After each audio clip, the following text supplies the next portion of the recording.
resaltó la fortaleza de la economía nacional. Esto es muy importante y algunos términos son más técnicos, pero por ejemplo, las reservas de dólares en nuestro país crecieron como nunca a 190,000 millones de dólares. O sea, esa es fortaleza de nuestra economía muy importante a pesar de la crisis que se agudizó con la pandemia del coronavirus. Por otro lado, el presidente planteó que él va a seguir respetando la autonomía del Banco de México, pero comentó él que cuando el dólar llegó a estar a 25 pesos por dólar, el Banco de México debería haber hecho una compensación. Dijo él, íbamos a recibir un remanente que hasta el momento no se ha dado. Entonces él fue muy respetuoso, como siempre, y es muy respetuoso con el Banco de México, en el sentido de que seguramente ellos tendrán que revisar esta situación. Tendremos más recursos todavía por ese remanente que falta de recibir, debido, repito, a que cuando el dólar estuvo a 25 pesos por dólar, hay una compensación que tiene que hacer el Banco de México. Y entrando en ese tema, el presidente resaltó, fíjense, lo que son las fake news, el hostigamiento sistemático en los medios de comunicación y las calumnias que se lanzaron. Dicen, antes de que nosotros llegáramos, se difundió en los medios que íbamos a expropiar, que iba a haber fuga, íbamos a expropiar empresas, que iba a haber fuga de capitales, que no iba a haber libertades, que los inversionistas no tendrían confianza en el país. O sea, pintar un panorama, digamos, catastrófico para la economía nacional administrada por el hoy presidente, el licenciado Andrés Manuel López Obrador. Y pasó todo lo contrario. O sea, todas esas mentiras fueron cayendo uno a uno. Por ejemplo, se decía que México va a expropiar. Esto les pesa mucho a algunos porque tienen muy metido en el cerebro el tema de la propiedad privada.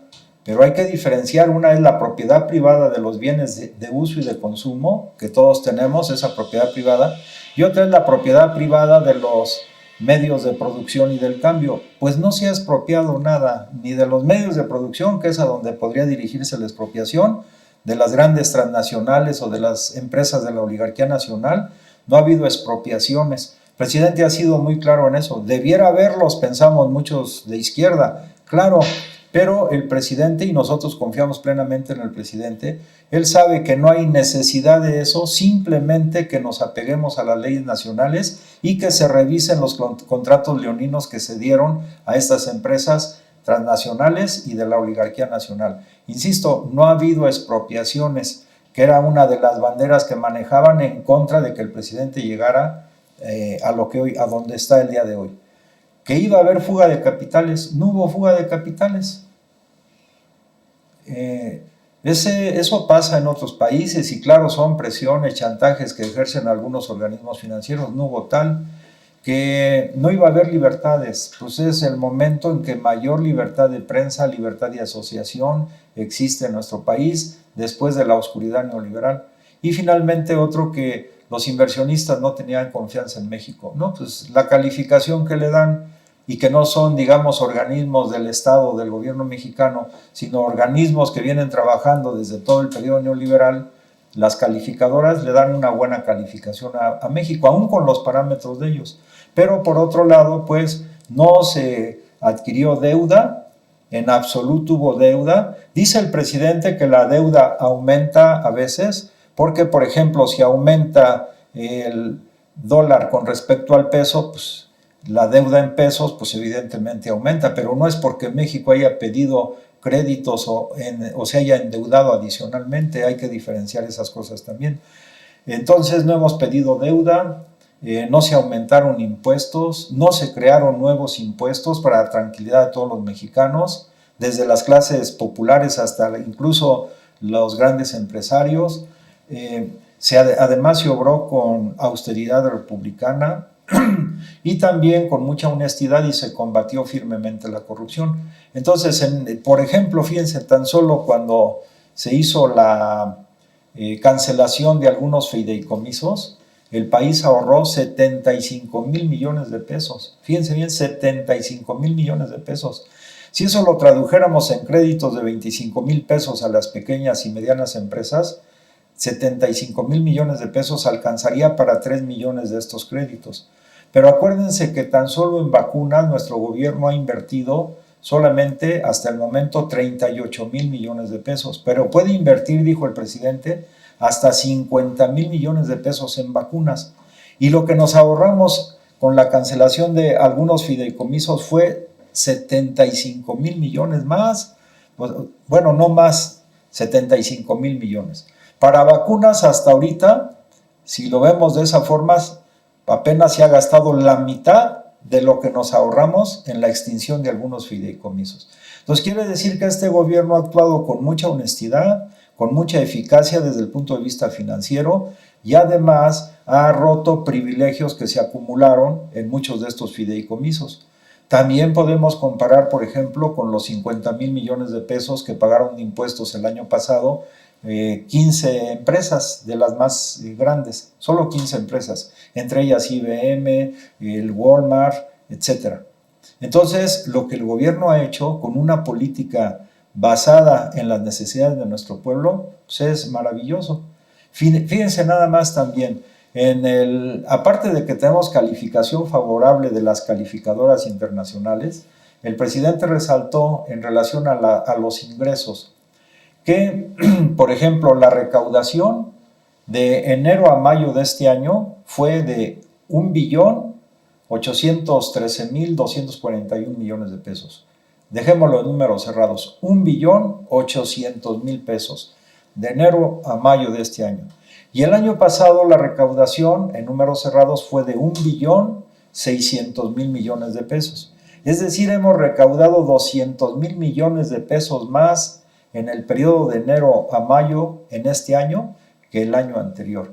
Quiere decir que la economía va avanzando a paso importante, impresionante, comparativamente con otros países a los cuales les afectó más fuerte el tema de la pandemia, pero también siguieron los cánones neoliberales de que se endeudaron, 80 países incrementaron su deuda, etcétera, etcétera. Pero aquí tenemos finanzas sanas, tenemos calificación positiva, repito, aún con los parámetros neoliberales, y no hubo fuga de capitales y hay confianza en la inversión. Pero además la inversión se está haciendo de tal forma que se generen empleos en México, que además se ha recuperado el empleo notablemente y sea para beneficio de los que viven en las comunidades donde se generan estos empleos. Ese es otro elemento adicional. Por otro lado, el presidente también dijo, fíjense cómo son las cosas. Algunas organizaciones no gubernamentales de la llamada sociedad civil, por ejemplo, los ambientalistas, hoy están pero muy aguerridos contra el presidente. Pero dice él, nunca protestaron cuando los gobiernos neoliberales entregaron a las empresas mineras más del 60% del territorio nacional en concesiones mineras.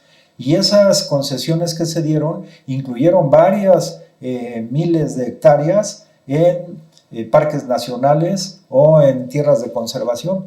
Ahí no dijeron nada, o solamente algunos pocos grupos ambientalistas independientes levantaron la voz, pero los que reciben recursos de los gobiernos extranjeros y de la oligarquía nacional no dijeron nada y al contrario justificaban su inacción o la no denuncia de esas atrocidades que se cometieron en el periodo neoliberal.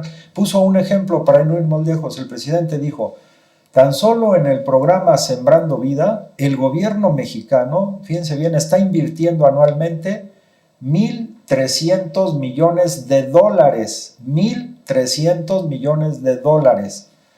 En cambio, el gobierno norteamericano en el programa de reforestación solo invierte 300 millones de dólares. Es decir, México invierte 4 veces más, un poco más de 4 veces más en reforestación que los Estados Unidos de Norteamérica invierten en esa misma rama, aún teniendo una economía mucho más fuerte que la economía mexicana. Entonces ahí hay una diferencia enorme que nosotros queremos resaltar porque el presidente, uno de sus máximas es el amor a la naturaleza y vamos avanzando bien. Pero la reacción, los grupos de la derecha reaccionaria conservadora, pues están, como dice el adagio de la Biblia, están viendo la paja en el ojo ajeno y no ven la viga en el ojo propio de ellos.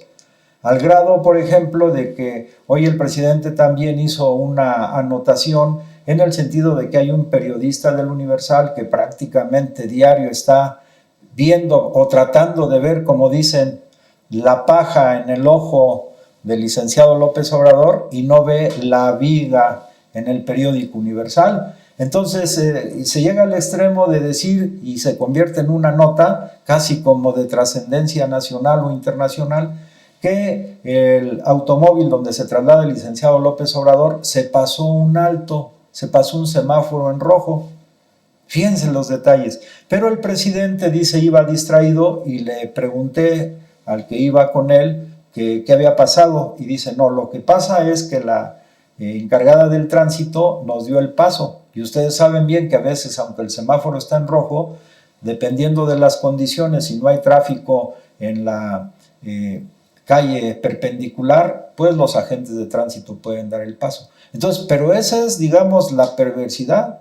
O sea, y lo traduzco y lo repito con este pasaje de la Biblia. ¿Quieren ver la paja en el ojo del licenciado López Obrador? Y por más microscopios electrónicos que le pongan, no lo pueden ver, pero dejan de lado o se hacen tontos de la viga enorme que tienen en su ojo, en el ojo de la derecha conservadora. Pues bien, estamos, como dijo el presidente hoy, y con esto concluimos, en un proceso de una gran revolución de las conciencias, un gran cambio conceptual, epistemológico. O sea, lo que está haciendo el presidente tiene implicaciones en todos los niveles de la vida, en todas las esferas de la actividad humana, y es una gran revolución de las conciencias, y que, como hemos dicho, se expresa básicamente en una profunda revolución ideológica, por un lado, por otro lado, en una gran revolución cultural que se está gestando, que él, por ejemplo, llamó también, y hoy, a los intelectuales jóvenes, porque pues se tiene que rehacer parte de o reconfigurar una serie de conceptos que fueron tergiversados, deformados o metidos de manera totalmente negativa durante el periodo neoliberal. Es una gran revolución ideológica, pero también, repito, una revolución cultural y finalmente el tema que casi no se trata, una revolución técnico-científica para que nuestro país recobre su verdadera y plena independencia. Pues si te gusta lo que comentamos aquí, esperamos que nos des tus comentarios en Facebook. Te pedimos también que te suscribas a nuestro canal de YouTube y nos vemos el día de mañana. Que pases buen día.